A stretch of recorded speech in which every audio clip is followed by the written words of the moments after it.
जिल्हाधिकारी महोदयांना निवेदन आपला संदर्भ असा आहे की वानोळा पानोळा मेंढकी हे अतिशय असं पेशशेतातले हे गाव आहेत आणि या परिसरातील लोक मागील वडिलोपार्जित काळापासून शासनाच्या जमिनीवर कास्त करून आपला उदरनिर्वाह करतात। या लोकांनी शासनाच्या जमिनीची रीतसर दावे दाखल केलेले आहेत, त्यांचे दावे मंजूर झालेले आहेत आणि भोगोडदार म्हणून त्या सातबाऱ्यावर त्यांच्या नावाची सुद्धा नोंद आहे। परंतु मध्यंतरी त्यांना शासनाच्या सर्व सुविधा मिळत होत्या, जसं पीक कर्ज असेल, शासनाचे इतर अनुदान असेल, पीक विमा असेल, या सर्व त्यांना सुविधा मिळत होत्या।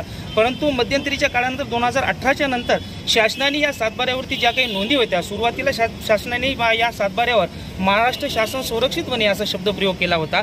त्यानंतर त्याच्यामध्ये दुरुस्ती करून महाराष्ट्र शासन वने हा शब्दप्रयोग त्यांनी केला।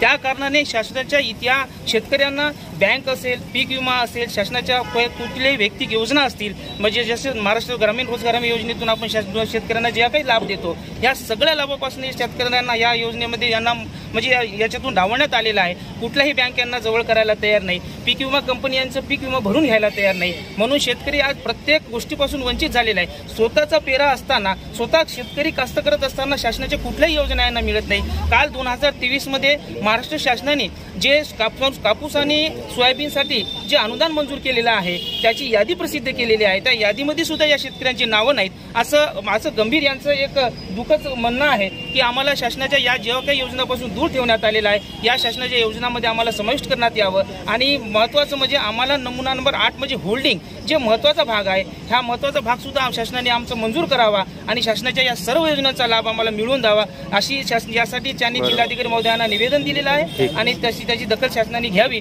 व यांना लाभ द्यावा अशी विनंती केली आहे। परंतु आज आमच्या गावामध्ये 35 पोरं पोलीसमध्ये लागलेले आहेत, सर्व क्षेत्रामध्ये नोकऱ्या मिळालेल्या आहेत। दत्तराम राठोड साहेबांचे जे उपचार आहेत ते आपण विसरू शकत नाही आणि हे आता आपण नांदेडमध्ये त्यांचं नाव का काढतो की त्यांचं ते योगदान आहे। आपल्याला लढावं लागेल, मतासाठी आपल्याला खोटं बोलणारे अनेक लोक येतील, परंतु आपला प्रश्न जे आहे कलेक्टर साहेबांच्या डोक्यात जर आपण बसून दिला तर ते प्रश्न मार्गी लागतात। आता तुमचा पीक विम्याचा खर्च पैसे किती असतील तुमचे 2-1 कोटीमध्ये सर्व होऊन जाते। आम्ही कारण नसताना नांदेडमध्ये 9 करोड रुपये मिळून दिलेले आहेत, मिळून दिले का नाही? पूरग्रस्तांचे घरात पाणी गेलं म्हणून नांदेडमध्ये 9 करोड मिळून दिले। आज मला आपलं तहसीलदार साहेब भेटले, आज 3 कोटी रुपये आज मंजूर झाले।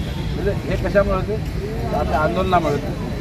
भारत हा आंदोलनातून स्वातंत्र्य झालेला आहे। यारी आंदोलनाशिवाय आपल्याला पर्याय धर्मदेव आपल्याला वाचू शकत नाही, ना आपला दुसरा कोणता सिक्युरिटीचा मंत्र महाराज वाचू शकत नाही। आपल्याला लढावं लागेल।